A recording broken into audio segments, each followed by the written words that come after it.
Items வந்திருக்கு. அன்னைக்கெல்லாம் மண்ணு சட்டியில் சோறாக்குனாங்க. மண்ணு சட்டி போட்டு போட்டுன்னு உடஞ்சு போகுதுன்னு சொல்லி மண்ணு சட்டி போய் பித்தாள சட்டி வந்தது, பித்தாள சட்டி போய் எவர் சில்வர் வந்தது, எவர் சில்வர் போய் பொண்ணு கண்டுபிடிச்சிருக்கிறேன். அது என்னன்னா அதுக்கு பேர் நான் ஸ்டிக். அது எடுத்து அடுப்புல வச்சீங்கன்னா அடுப்பு கூட அது ஒட்டாது. அதுல எண்ணெய் ஊத்துன எண்ணெய் ஒட்டாது, மாவு ஊத்துன மாவு ஒட்டாது, கரண்டி போட்டா கரண்டி ஒட்டாது, திளிப்பு போட்டா தோசை ஒட்டாது, எடுத்து வட்டல்ல மாட்டா வட்டல்லையும் ஒட்டாது, எடுத்து பவத்துல போட்டா அந்த கரும்பு பவத்துலயும் ஒட்டாது.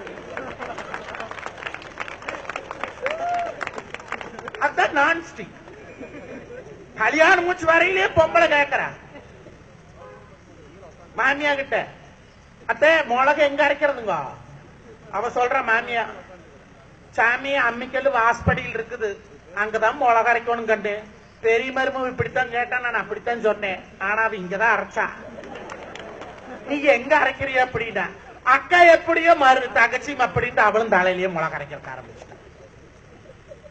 யோசிச்சு பாருங்க. அன்னைக்கெல்லாம் அம்மிக்கல்ல எதுக்காக பெரியவர்கள் எல்லாம் அம்மியில அரைக்கிற மெத்தட கண்டுபிடிச்சா?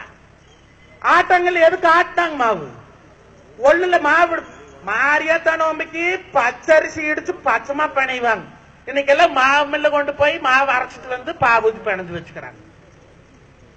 அப்போ குயிக்கா நீங்க புட்டு தயாரிச்சு வந்து சாப்பிட்டு இப்ப குயிக்கா செத்து போயிட்டு இருக்கிறோம். அதான் நடக்குது. அம்மியில அந்த தேங்காய் சட்னி அரைக்கிறது இல்ல. ஞாயிற்றுக்கிழமை நாள் நல்லா சின்ன வெங்காயத்தை வணக்கி போட்டு கொத்தமல்லி சீரகம் போட்டு ஆட்டாங்கல்ல மிளகாட்டி குழம்பு வச்சா அந்த தோட்டத்தை வச்சா பக்கத்தோட்டம் சேர்ந்து பணக்கு. நீங்க யாரு? எல்லாம் Sakthi masala, mutton masala, chicken masala, fish fry நல்லா உணர்த்திய திங்கிறோம். சட்டுன்னு செத்து போறோம். இன்னைக்கு 65 வருஷம் இருக்கிறதெல்லாம் பெருசு. முன்ன எங்க காலத்துல எல்லாம் பாத்தீங்கன்னா 45லயே பீஸ் போயிடும். முன்னெல்லாம் ஒண்ணு கொண்டு சந்திச்சுட்டா என்ன பேசுவாங்க? நல்லா இருக்கிறியா, எப்படி இருக்கிறேன்னு. இப்ப கல்யாண காட்சியில எல்லாம் பெருசு சேர்ந்துட்டு எப்படி பேசு தெரியுமா? எப்ப உனக்கு எத்தனைப்பா சுகரு? 120. இப்ப எனக்கு 150பா. நான் ஸ்வீட் எல்லாம் கையிலேயே தொடறது இல்ல. அந்த காலத்துல கருப்பட்டி போட்டு கள்ளமா வாட்டினாங்கன்னா ஒவ்வொருத்தரும் ஒவ்வொரு கிலோ திம்ப. இன்னைக்கு கல்யாண வீட்டுல இலை போட்டா அவன் வைக்கிறது இத்தனை வளர்த்தி ஸ்வீட்டு, அதை மூடி வச்சுக்கிட்டு வரோம். யோசிச்சு பாருங்க. அப்போ நாட்டு சர்க்கரைக்கு மவுசு போச்சு, கருப்பட்டிக்கு மவுசு போச்சு, எல்லாம் போய் அஸ்கா சக்கரை வந்தது. இப்ப என்ன வந்திருக்குது? சுகர் கூடயே இருக்குது, ஒட்டிட்டு இருக்குது. சுகருங்கிற, பிரஷருங்கிற, ஈரல் நோக்காடுங்கிற. அந்த காலத்துல இதெல்லாம் எங்கேயா போச்சு? இது கூட ஒரு கொடுமை. ஒரு மொண்டி ஆடு, நடக்க முடியாத ஆடு கூட 2 குட்டி போட்டு காப்பாத்துதுங்க. இவன் நல்ல கை கால தேரமா நல்ல காங்கையும் எடுத்து தின்னுபிட்டு ஒன்ன பெத்துக்கிறானுயா. கேட்டா அந்த ஒண்ணுக்கு மேல படிக்க வைக்க முடியாது, அந்த ஒண்ணுக்கு சொத்து சம்பாரிச்சு வைக்க முடியாது.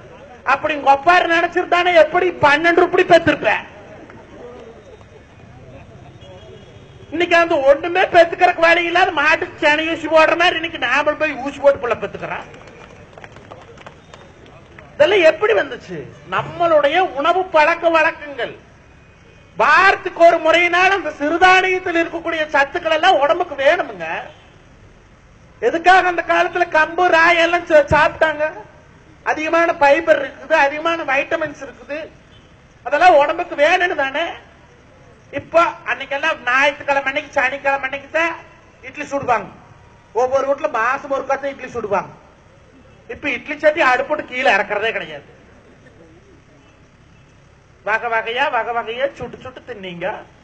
அன்னைக்கெல்லாம் ஊர்ல ஒருத்தர் செக்கான் இருப்பேன், நடு ஊருக்குள்ள செக்கு போட்டிருப்பாங்க. போய் நம்ம தோட்டத்துல வந்து கள்ளக்கொட்டை, நம்ம தோட்டத்துல வந்து எள்ளு, நம்ம தோட்டத்துல விளைஞ்சது கொண்டு போய் போட்டு ஆட்டிட்டு வந்தோம். சுத்தமான எண்ணெய் கிடைச்சது. இன்னைக்கெல்லாம் என்ன பண்ற?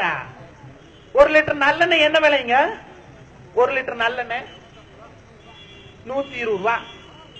1 லிட்டர் நல்லெண்ணெய் 2.25 எள்ளு போட்டா தான் 1 லிட்டர் நல்லெண்ணெய் கிடைக்கும். செக்காட்டைகளுக்கெல்லாம் பெரியவர்களுக்கெல்லாம் தெரியும். அது கூட கருப்பட்டி மிச்சோடு போடணும், அப்பதான் கசகாம இருக்கு. அப்ப டோட்டலா கொள்முதல் கணக்கு பார்த்தா 1 கிலோ எள்ளு 80 ரூபாய்க்கு விக்குது, 50 ரூபாய்க்கு விக்குது. 50 ரூபாய்னு ஆவரேஜா வச்சுட்டாலுமே 150 ரூபாய் எள்ளு போட்டு ஆட்டி அவன் 120 ரூபாய்க்கு விற்பானா?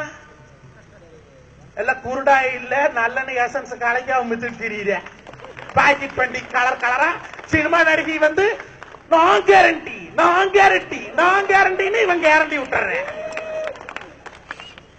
அதுதான் நடந்துட்டு இருக்குது. ஏன்னா குருடாய்களுக்கு நேரமும் இல்ல மனமும் இல்ல. உண்மையா சொல்றேன். அந்தந்த எசன்ஸ் ஊத்திதான் விக்கிறாங்க. ஒரு கிலோ கடலைப்பருப்பு என்ன விலைக்கு விக்குது? ஒரு வேளை பருப்பு போட்டு ஆட்டத்து ஒரு படி எண்ணெய் கிடைக்கு. ஒரு வேளை பருப்போட நல்ல பருப்பு வெதப்பருப்பா இருந்த படி 80 ரூபா, நல்ல பருப்பா இருந்த படி 50 ரூபா. 4 வெள்ளம் 4 படி போட்டா 200 ரூபா ஆகுது. 200 ரூபா பருப்பு போட்டு ஆட்டினா ஒரு படி எண்ணெய் 220 ரூபாய்க்கு நாள் வித்தா அவனுக்கு ஆற்ற கூலினாலும் கட்டு வெளியாகுது. இன்னைக்கு ஒரு படி கல்லெண்ணெய் 150 ரூபா 140 ரூபாய்க்கு அவன் எப்படி கொடுக்குறேன்? இதெல்லாம் நாம் பாக்குறது இல்ல. நாம போய் ஆட்டிட்டு வர்றது கேவரு குறைச்சல நினைக்கிறோம். உண்மையே சொல்றோங்க. அவன் தோட்டத்துல விளைஞ்சது திங்கிறது கேவரு குறைச்சல். அன்னைக்கெல்லாம் வாரத்துக்கு 2 முறை 3 முறை கீரை சமைச்சா காட்டு பக்கம் போயிட்டு வந்தாங்கன்னா ரக்கரி பொரிச்சு வந்து கடைவாங்க. அது களி கலர் சின்ன அவ்வளவு ருசியா இருக்கு. இன்னைக்கு எந்த பொம்பளை களி கலர் தெரியுது? கம்மஞ்சோறு சட்டியில அரைச்சு தெரியுமா? குக்கர்ல வச்சு கம்மஞ்சோறு முடிஞ்சது. அப்போ இப்படி நாமளே அவசர அவசரமா போயிட்டு இருந்தோம்னு சொன்னா நாமளே 150 கிலோமீட்டர் ஸ்பீட்ல போறோம். அப்ப நம்ம குழந்தை எத்தனை கிலோமீட்டர் ஸ்பீட்ல போவா? ஏன்னா தாய் 16 அடி வந்தா குட்டி 32 அடி பாயும் இல்ல. நல்ல பழக்கங்களை குழந்தைகளுக்கு நாம் சொல்லி கொடுக்கணுங்க. அதுதானே கோடி கோடியா பணம் சம்பாரிச்சு வச்சா